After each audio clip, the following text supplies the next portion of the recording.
வணக்கம். இன்னைக்கு பன்னீர் பகோடா எப்படி செய்யறதுன்னு பார்க்கலாம். அதுக்கு 100 கிராம் அளவுக்கு பன்னீர் வச்சிருக்கேன்.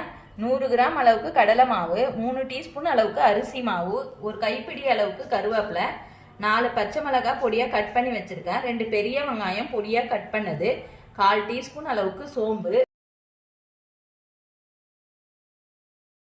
இதை கையாலே நல்லா பிசைஞ்சு விட்டுக்கலாம்.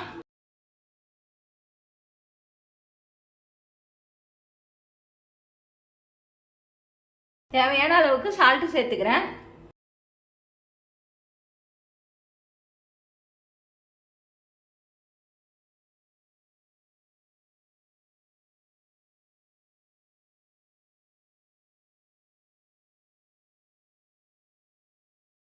ஒரு டீஸ்பூன் அளவுக்கு நெய் சேர்த்துக்கிறேன்.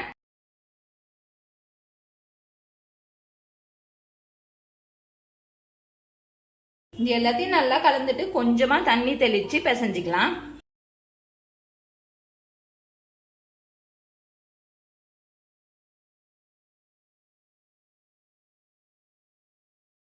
இந்த அளவுக்கு பிசைஞ்ச மாவை இப்ப குட்டி குட்டி பகோடாவா போட்டுக்கலாம்.